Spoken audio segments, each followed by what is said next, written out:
If this was a mistake, why does my body refuse to forget him? The pen trembles between my fingers as I stare at the marriage certificate in front of me. The ink already dry, my name tangled beside is like it belongs there, like it was always meant to. No, that's not right. This wasn't supposed to happen. 24 hours ago, I was just trying to get through another normal day, avoiding Lucas Kane like I always do, because that's what we are, rivals, enemies, oil and water in every meeting room and hallway we've ever shared.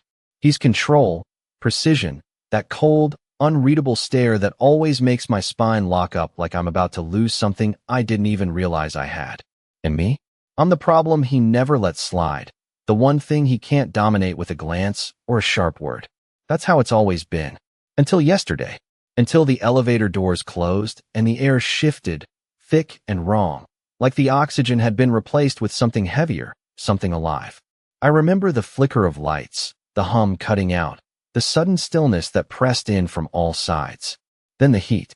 Not metaphorical, not emotional, real.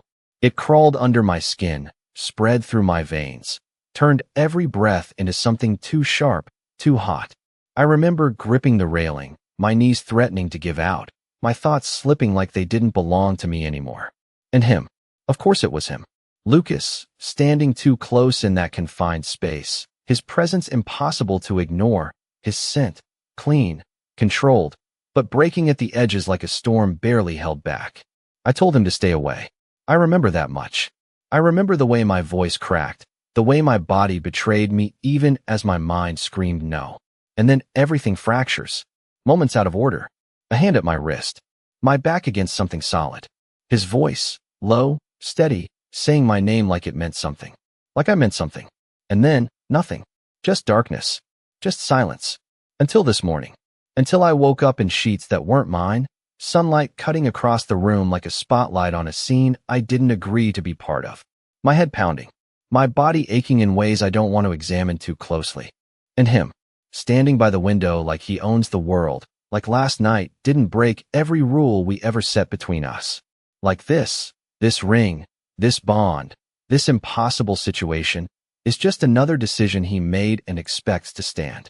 It was a mistake. I say again, louder this time, like saying it enough might make it true. He turns, slow, deliberate, those eyes locking onto mine with that same infuriating calm.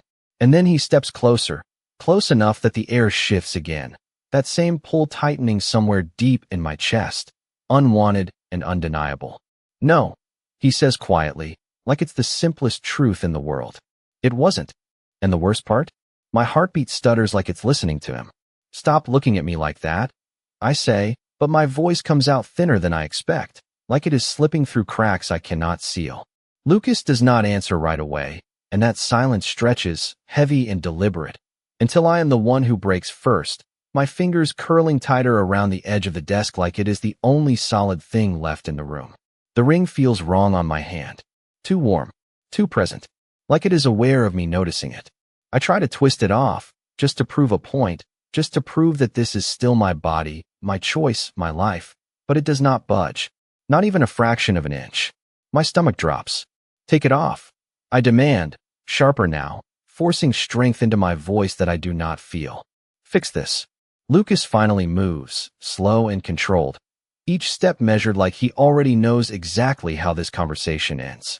It is not something you fix, he says, calm, steady, like we are discussing a contract instead of whatever this is.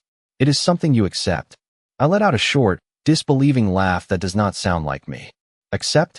I woke up in a stranger's apartment with a bond one did not agree to, a marriage I do not remember, and you think I am just going to accept it?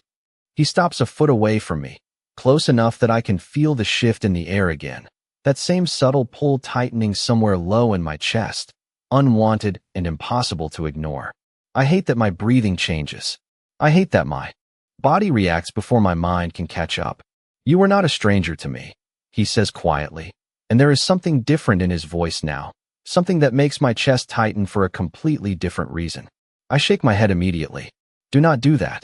Do not rewrite this into something it is not. Because if I let him, even for a second, I am not sure I can pull myself back. He studies me for a moment, like he is weighing something, then reaches out, slow enough that I could pull away if I wanted to. I should. I do not. His fingers brush my wrist, light, barely there, but it hits like a spark under my skin, sharp and immediate, sending a ripple through me that I cannot hide. My breath catches. I hate that he notices. Of course he notices. Your pulse just changed. He murmurs, not smug, not mocking, just stating a fact that makes heat crawl up my neck anyway. That is the bond.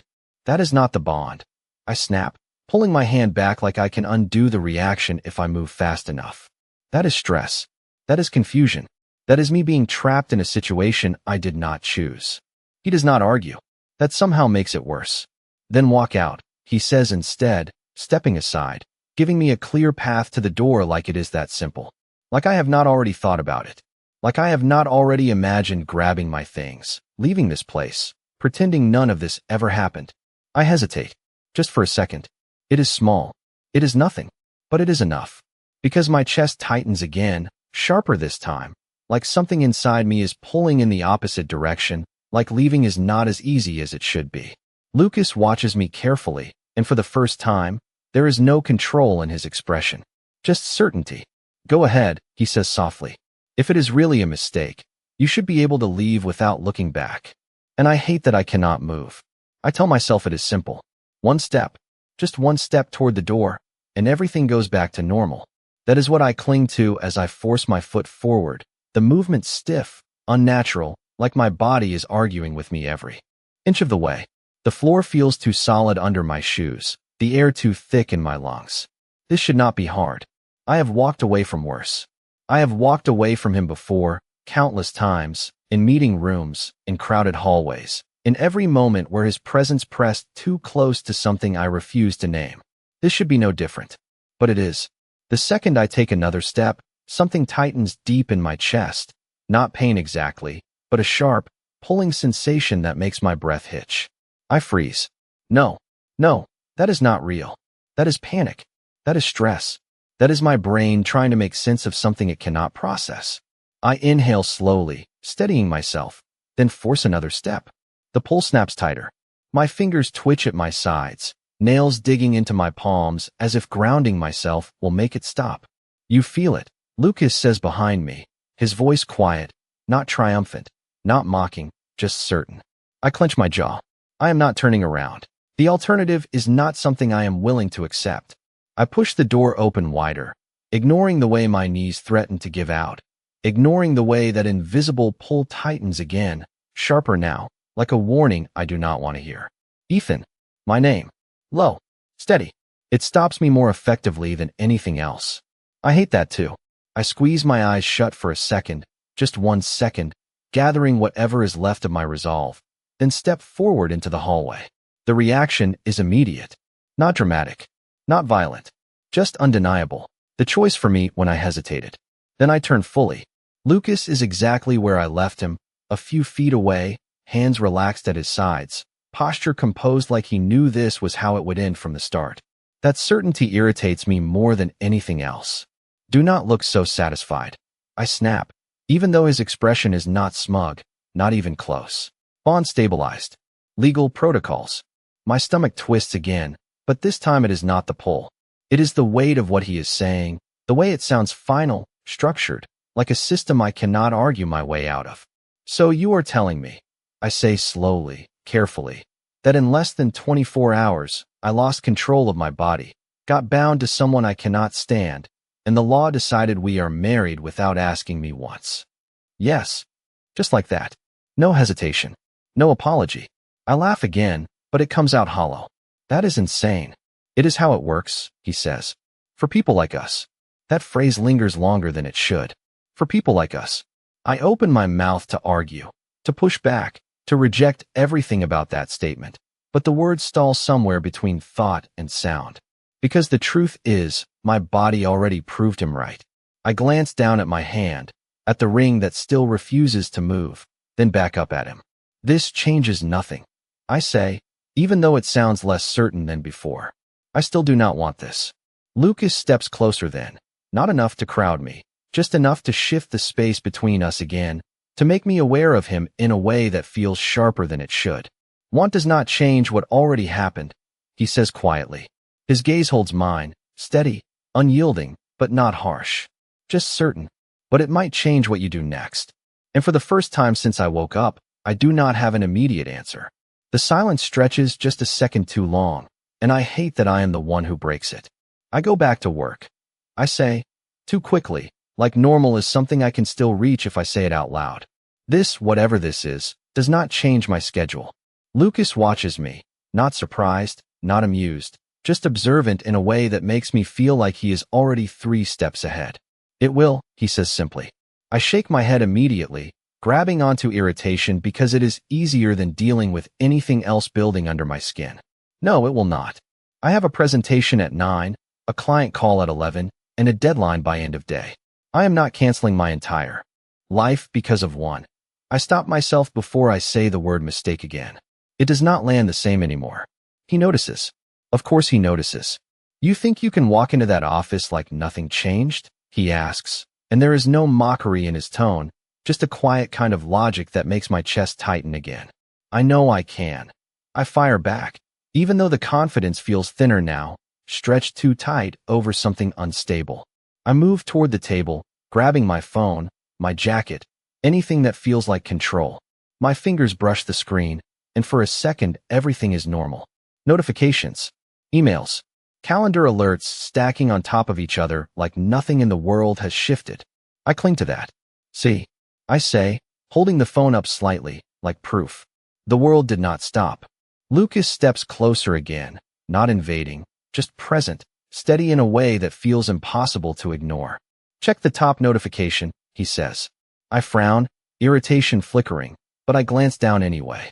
The email is from corporate. Subject line bold. Urgent update. Executive status change.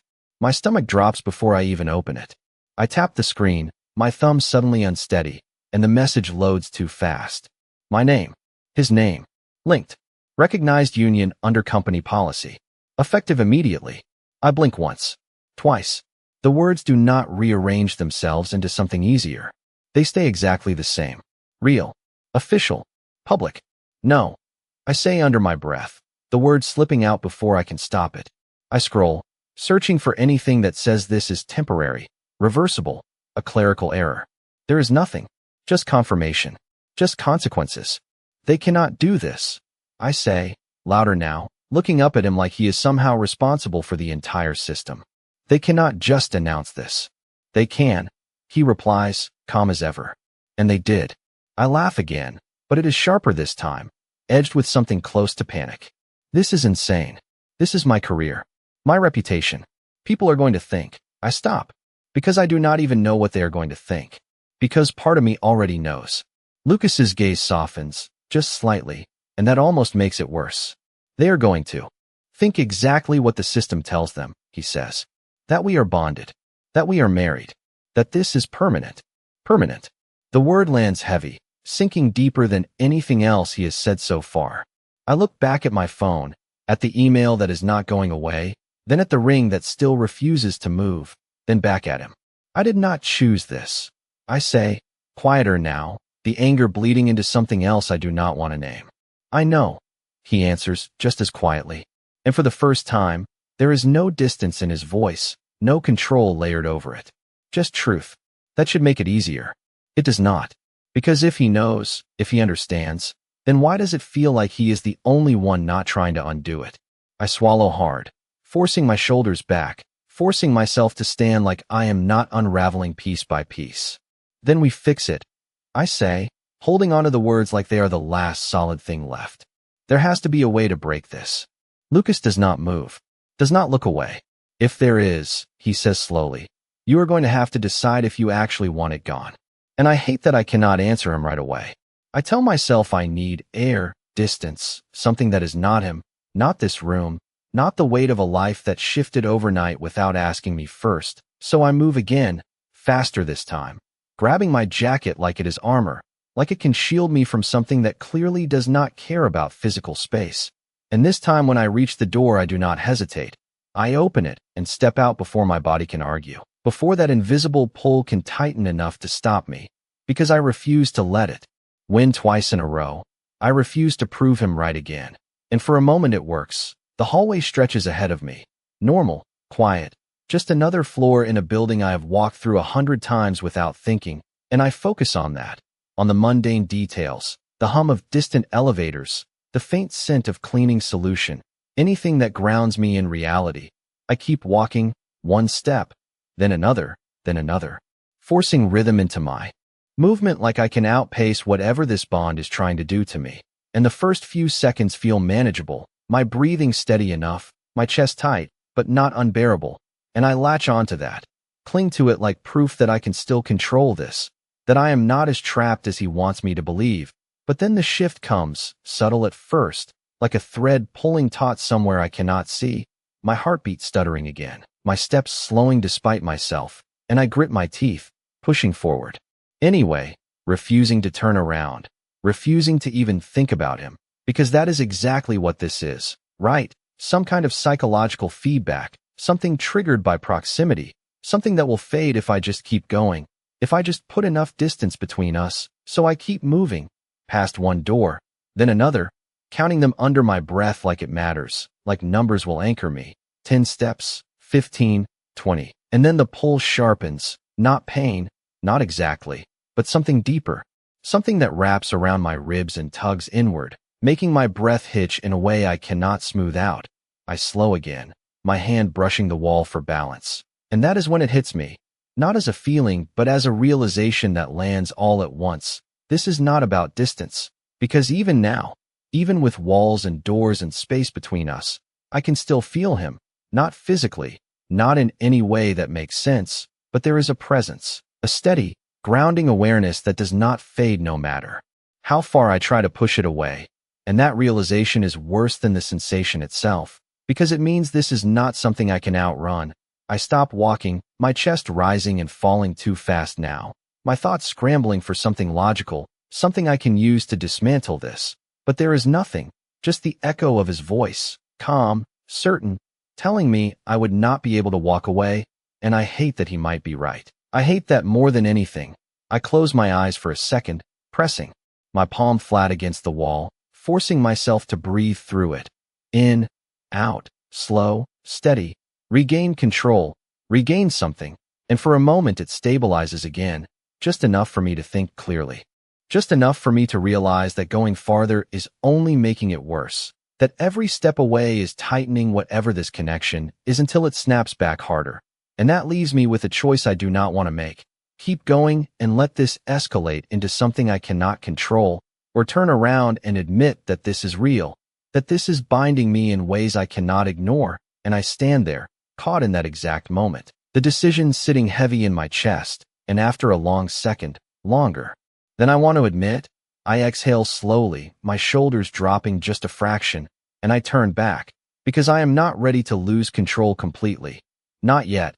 Not when I still have questions that need answers. Not when he is the only one who seems to understand what is happening to me.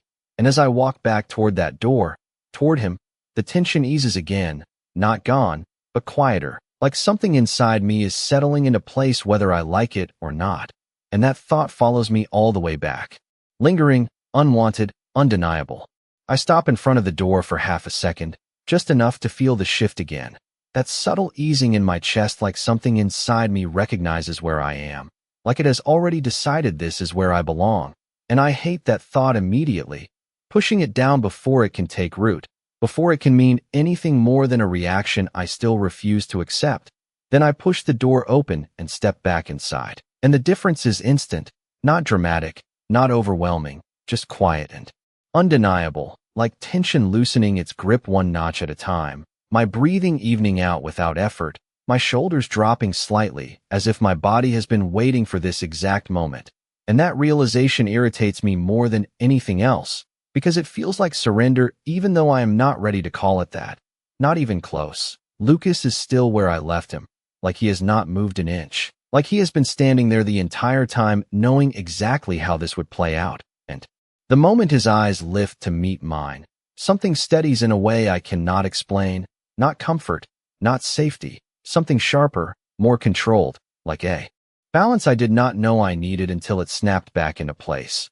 I shut the door behind me harder than necessary, letting the sound fill the room like a statement I cannot put into words, and he watches me the entire time, not speaking, not interrupting, just observing in that quiet way that makes me feel seen in ways I do not appreciate. Do not say it.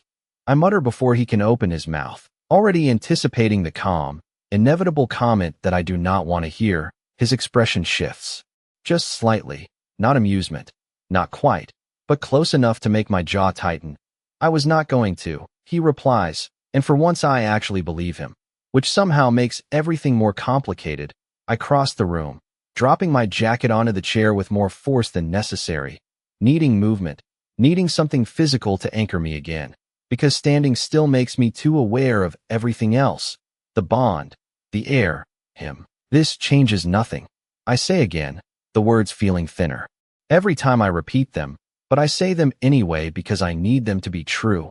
I came back because I need answers, not because I cannot leave. The lie sits heavy between us, obvious, unspoken, and he does not call it out.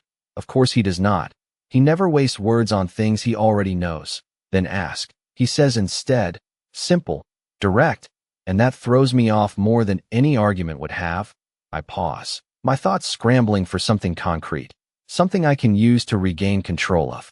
This conversation, how far does it go? I ask finally, forcing my voice steady. This bond, whatever it is, how much does it affect? I gesture vaguely between us, not wanting to name it more clearly than I have to. His gaze sharpens just a fraction, like this is the question he has been waiting for. It connects baseline responses. He says, measured, precise, like he is choosing each word carefully. Physical awareness, emotional fluctuation, proximity sensitivity. Each phrase lands heavier than the last, slotting into place with everything I have already felt but refuse to define. I swallow, my throat suddenly dry. And if I ignore it, I press, needing to hear the answer even if I already know it. He holds my gaze for a second longer before answering. It does not disappear, he says quietly. It escalates until you cannot ignore it anymore. My chest tightens again, not the sharp pull from before, just the weight of understanding settling in deeper. I look away, pacing a few steps before stopping again, my mind racing through every possible angle, every possible way out, and finding nothing that does not circle back to the same point, him, this, us. I exhale slowly, dragging a hand down my face, frustration simmering just under the surface. So what? I am just supposed to adapt to this. I ask, the edge back in my voice. Pretend this is normal. Not pretend. He corrects softly, and that quiet certainty hits harder than anything else he has said. I look at him again. Really look this time. At the way he stands, grounded, controlled, like none of this has shaken him the way it has shaken me. And a thought slips in before I can stop it. Unwanted and sharp, he is not adjusting to this. He was ready for it. The realization lingers, heavy and unsettling, and before I can push it away, before I can dismiss it as paranoia or stress or anything else, the question slips out, quieter than I intend. How long? I ask, my voice almost steady. How long did you know this could happen? And this time, for the first time since all of this started, Lucas does not answer right away. The silence that follows my question is different from the others, heavier, stretched thin like something on the verge of snapping. And for the first time since I woke up in this room, Lucas does not look completely in control. It is subtle, almost impossible to catch if I was not already watching him so closely. But I see it, the slight shift in his posture, the way his jaw tightens just enough to register. And that is all it takes for something sharp to spark in my chest, not the bond, not the pull, something else, something colder, more dangerous. You knew. I say before he even answers, the words coming out quieter than I expect, but hitting harder than if I had shouted them. His gaze flicks back to mine, steady again. But it is too late. The hesitation already said enough. How long?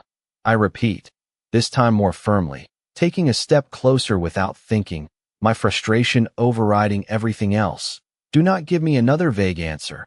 I want the truth. For a second, I think he is going to deflect again, redirect the conversation, stay in that controlled space he has maintained since the beginning. But then he exhales slowly, like he is making a decision. And that alone sets something off in my chest, because it means there is something worth deciding, something he has been holding back this entire time. I did not know it would happen like this, he says finally, measured, careful, and I immediately latch onto the wording. Like this, I echo, my voice sharpening. So you did know it could happen. He does not deny it, and that is worse than any explanation he could give. My stomach drops, a cold realization settling in place piece by piece. You knew. I repeat again, louder now, the frustration bleeding into something that feels dangerously close to betrayal, even though I do not fully understand why. You knew this was possible and you did not say anything. It was a low probability outcome, he replies, and the calm logic in his tone makes something inside me snap. Do not do that. I cut him off immediately, shaking my head. Do not reduce this to statistics like it is not my life you are talking about. I take another step closer, closing the distance between us without even realizing it, my pulse picking up again, but this time it is not the bond driving it. It is anger, sharp and clear. You had information I did not, and you let this happen anyway. For a brief second, something flashes across his expression, not guilt, not quite, but something close enough that it makes my chest tighten again for a completely different reason. I did not force it, he says quietly, and the words land differently than I expect. Not defensive, not aggressive, just factual. You were in heat. He continues, his voice steady but lower now, like he is choosing each word carefully. Your system was unstable, your suppressants failed, and the bond triggered before either of us could stop it.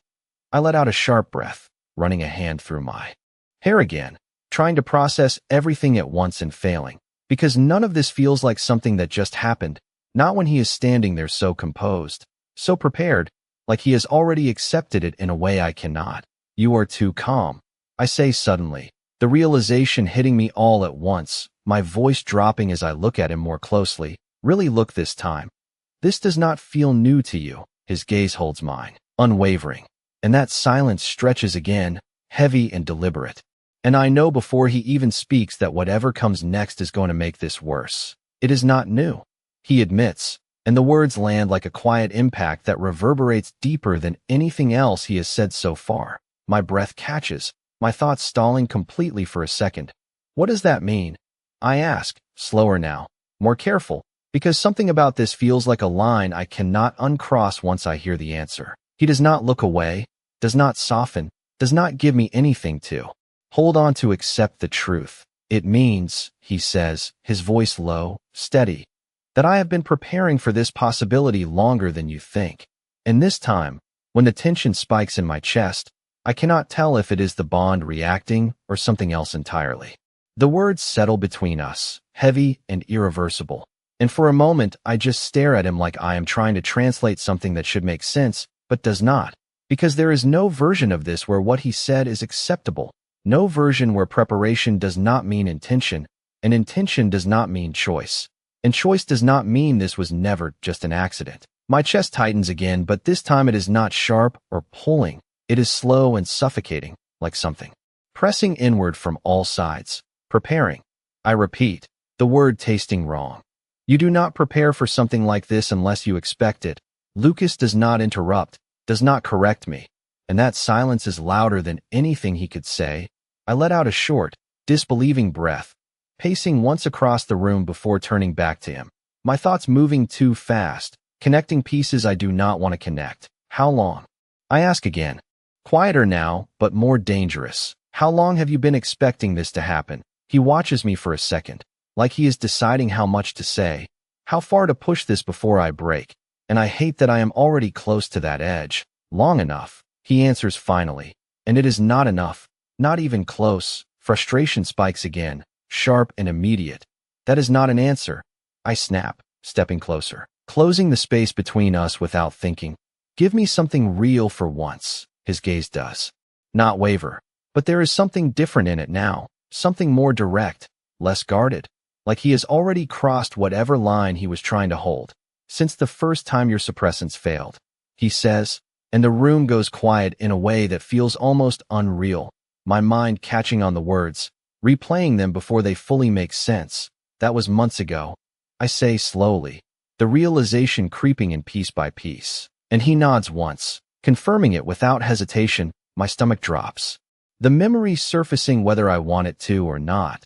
The the meeting room, the sudden shift in my body, the way everything felt wrong for just a few seconds before it stabilized again, before I convinced myself it was nothing, just stress, just a fluke, just something I did not need to think about again. Except he noticed, of course he did. You knew then. I say, my voice quieter now, more controlled but no less intense. You knew something was off and you did not say anything. I monitored it, he corrects, and the phrasing makes my jaw tighten immediately. You monitored me. I repeat, incredulous, the words sounding worse the more I say them. Without telling me. Because telling you would not have changed the risk, he replies, calm as ever. But there is something underneath it now, something more deliberate. It would have only made you more volatile. I laugh, sharp and humorless. And this, I gesture between us again. The ring, the bond, everything. This is better, it is. Contained, he says, and that word lands harder than anything else. Contained, like this was something that needed managing, something that needed control, my control slipping entirely into his hands. Without me even realizing it, you planned this. I say, the accusation clear, direct, unavoidable. No, he answers immediately, and for the first time there is something close to force in his voice, not anger, not aggression, but certainty sharpened into something harder. I prepared for the possibility, I did not create it. I hold his gaze, searching for anything that feels like a lie, anything I can use to dismantle this, but there is nothing obvious, just that same steady truth that makes everything more complicated instead of less. That does not make it better. I say after a second, my voice lower now, the anger cooling into something heavier, something harder to define.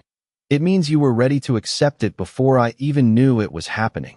He does not deny that either, and that is what finally shifts something inside me, not breaking, not yet, but changing, adjusting to a reality I am still trying to reject. I look down at my hand again, at the ring that still refuses to move, then back up at him, and the question comes out before I can stop it, quieter than anything else I have said so far. Why? I ask, my voice almost steady despite everything. Why would you prepare for something like this unless? I stop, the rest of the thought hanging there, unfinished but obvious, and Lucas does not fill it in for me. He just watches me, steady and silent, and somehow that is enough to make the answer feel closer than I am ready to face. The unfinished question lingers in the air, heavy and sharp, and I feel it pressing against the back of my throat like something I cannot swallow and cannot spit out, because finishing it would mean admitting something I am not ready to admit, not about him, not about this, not about what any of this might actually mean. Lucas does not rush me.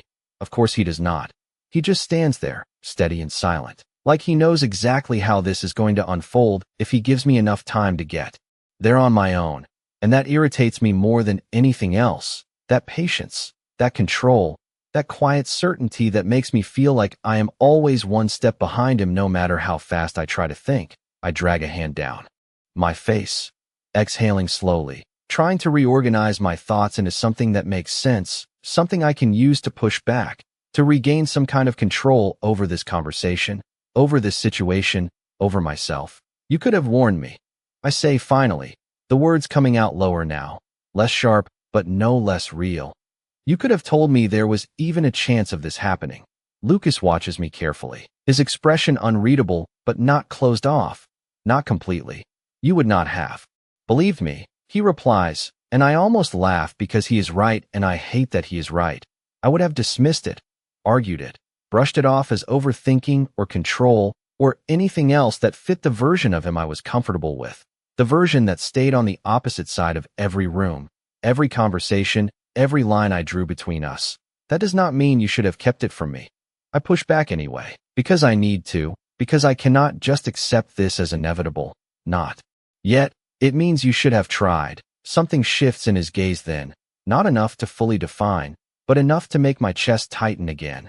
Not painfully, just aware, like something inside me is paying attention in a way it was not before. I did try, he says quietly, and the words land wrong, not because they sound false, but because they sound too certain, too grounded in something I do not remember. When? I ask immediately, frowning, my mind scanning back through every interaction we have had over the past months, every meeting, every argument, Every moment where he stood across from me with that same controlled expression. When did you try? He does not look away, does not hesitate this time. Every time I told you to adjust your suppressant schedule. He answers, and I blink. The memory snapping into place before I can stop it. Brief conversations, passing comments, him pointing out inconsistencies, recommending changes with that same calm authority I always resisted, always pushed back against, always interpreted as interference rather than concern. My stomach twists slightly, the realization settling in deeper than I want it to. That was not a warning, I say, but the conviction is weaker now, thinner, because part of me already knows that it was, just not in a way I chose to hear. It was the only one you would accept, he replies, and again, I hate that there is truth in that. I hate that he understood my reactions well enough to adjust how he approached me, to work around my resistance instead of confronting it directly, because that means he was paying attention in ways I never acknowledged, ways I never wanted to acknowledge. I turn away for a second, pacing once across the room, needing space even if I know it will not change anything, my thoughts tangling together in ways that feel harder to separate the more I try.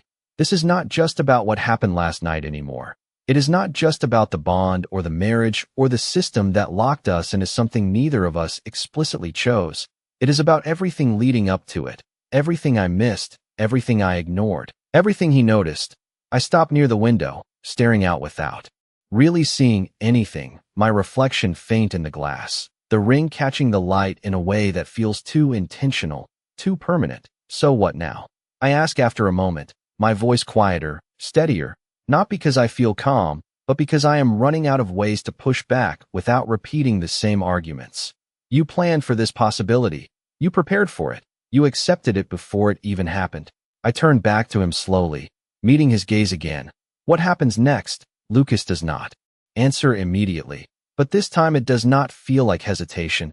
It feels like precision, like he is choosing exactly how much to say, exactly how much to reveal. That depends, he says finally, his voice low but steady. On whether you keep fighting something that is already done. His gaze holds mine, unyielding, not forcing, just present in a way that makes it impossible to ignore. Or you start deciding what you want it to become. And for the first time, the question does not feel like something I can dismiss as easily as I want to. I do not answer him right away, because for the first time since this started, the question does not feel like something I can push aside with logic or anger or denial. It just sits there, heavy and persistent, demanding something real in return, and I hate that more than anything. I hate that he managed to shift this from something happening to me into something I have to actively choose. I stare at him for a long second, my mind running through every possible response and rejecting all of them because none of them feel safe. None of them feel like control. I do not have to decide anything right now. I say finally, the words measured, careful, like I am placing each one exactly where I want it. This is still new. This is still. I trail off, because I do not have a word for this that does not make it sound more permanent than I want it to be. Lucas does not interrupt, but I can feel his attention sharpen, like he is tracking every shift in my tone, every hesitation I try to hide. I am going to work. I continue, redirecting, because routine is something I can hold on to, something I understand. I am going to do my job, and I am going to act like my life did not just get rewritten overnight. I meet his gaze again, holding it steady this time. And you are not going to interfere with that. There is a brief pause, just long enough for tension to build again. But this time it feels different, less volatile, more contained, like something has shifted into a new balance I do not fully understand yet. I will not interfere with your work, he says, and the wording catches immediately, precise, deliberate, leaving just enough space for interpretation. That is not what I said. I reply, narrowing my eyes slightly. I said you do not interfere, period. Something almost like a smile flickers at the corner of his mouth, not enough to fully form, but enough to make my chest tighten in a way that has nothing to do with the bond. That is not a realistic expectation, he says calmly. And there it is again, that certainty, that refusal to bend in ways that matter. I cross my arms, grounding myself in something solid, something familiar. It is as if this is temporary. I counter, holding onto that word even though it feels weaker every time I say it. He does not argue. not directly, but his gaze holds mine in a way that feels like a silent challenge, like he is waiting to see how long I can keep convincing myself of that. And I hate that too. I hate that he does not need to push because I am already doing the work for him. I turn away again, grabbing my phone from the table, scrolling through my schedule like it can anchor me back into something normal, something predictable. But every notification feels different now, heavier, like everything is layered with something I cannot ignore. I hesitate for just a second before opening my messages. And there it is, a new thread at the top, his name, linked to mine in a way that feels too official, too final. I do not open it. I just stare at it for a second, my thumb hovering before I lock the screen instead, not ready for whatever is waiting there. We need boundaries, I say after a moment, the words coming out more controlled now, more deliberate. Because if I cannot undo this, then I need structure, I need rules, something that makes this feel less like chaos and more like something I can manage. If this is going to exist, then it happens on my terms too. I glance back at him, watching closely for any reaction, any sign that he is going to push back, override, take control the way he always does. But he does not move, does not interrupt, just listens, and that alone throws me off more than if he had argued. You do not make decisions for me. I continue, firmer now, building momentum. You do not monitor me without my knowledge. You do not control my schedule, my work, or anything else outside of. I stop again, because defining the boundary means defining what this is, and I am not ready to do that yet. Not fully. His gaze does not soften, but it does not harden either. It just stays steady, present, like he is actually considering what I am saying instead of dismissing it. And that is new, unsettling in its own way. Agreed. He says finally, and the word lands unexpectedly, not as a concession, but as something else, something mutual, something that feels dangerously close to partnership. I blink, caught off guard by how easily he accepted that, how quickly the dynamic shifted without me noticing, and before I can question it, before I can push back or redefine it, he adds quietly, then you accept mine as well. And just like that, the balance shifts again, not back to where it was, not fully, but enough to remind me that this is not something I can control alone. The words hang between us, quiet but sharp, and for a second I do not react. Not because I do not understand what he means, but because I understand it too well. And that is the problem. Because accepting his terms means acknowledging that this is no longer something I can treat as temporary, no longer something I can ignore or minimize without consequences. My fingers tighten slightly around my phone before I set it down on the table, slow, deliberate, buying myself a moment to think, to recalibrate, because the ground under this conversation keeps shifting and I need to stay steady. Your terms, I repeat, my voice even but careful. You already had terms, Lucas, you just did not tell me about them. There is no accusation in my tone this time. Just fact, just something I need to lay out clearly before anything else moves forward. He does not flinch, does not deny it, which somehow makes it easier to continue. So go ahead. I add, lifting my gaze to meet his directly. Say them out loud this time. There is a pause, not hesitation, not uncertainty, just precision again, like he is aligning everything before he speaks, and I brace myself without meaning to, because I know whatever he says next is going to matter. You do not skip suppressant checks, he says first, calm, direct. You adjust your schedule when necessary. I open my mouth to argue, to push back on the implication of control, but I stop, because this is exactly what I asked for: clarity, boundaries, rules that exist in the open instead of hidden in silence. Continue, I say instead, keeping my tone neutral even as my thoughts sharpen. You inform me if your condition shifts, he adds, and this time I do react, a slight tightening in my chest, not the bond, just the weight of being observed again, monitored in ways I am not comfortable with. But I do not interrupt, not yet. And you do not ignore the bond when it escalates. He finishes, his gaze steady on mine, not forcing, not demanding, just stating what he clearly sees as non-negotiable.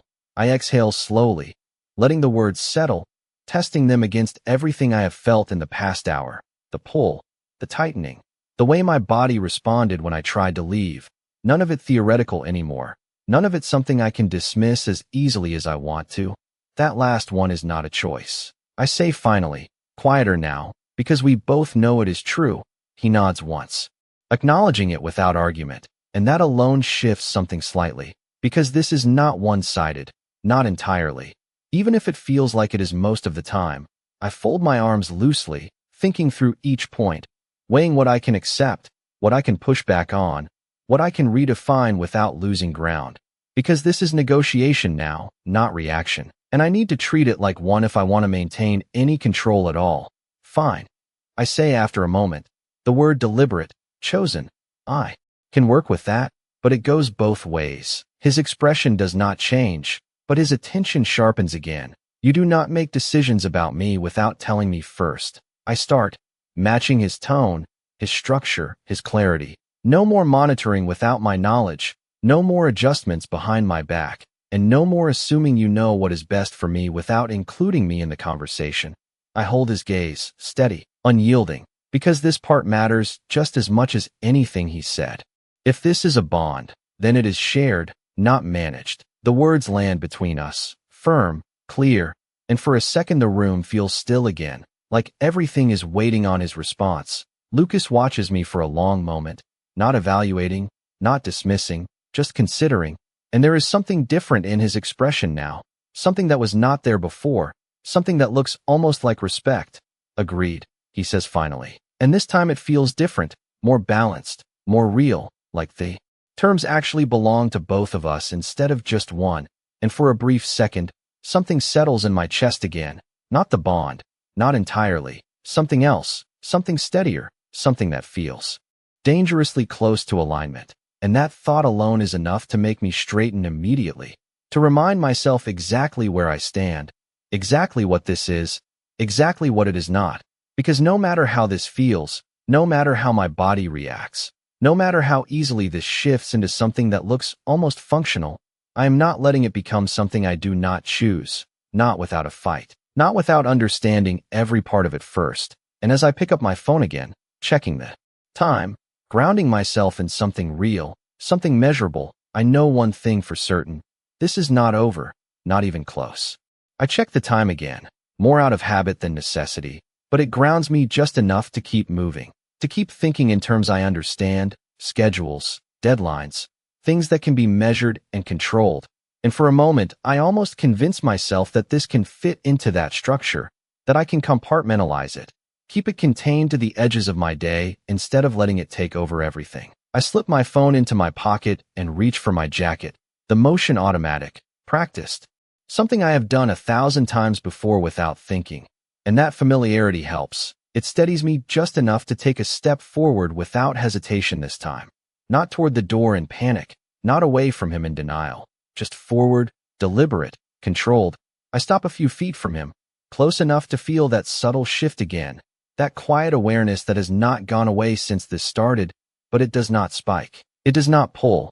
It just exists, steady and present, like it is, waiting to see what I do next, and that is new, unsettling in a different way. I am leaving, I say, not as a challenge this time, not as a test, just a statement. And the difference is immediate. There is no resistance in my chest, no tightening, no sudden loss of breath, just a faint awareness that lingers and then settles, like something has adjusted instead of pushing back. I notice it. Of course I do, and so does he. But neither of us says anything about it. Not yet, because naming it would make it real in a way I am not ready for. I reach for the door again, slower.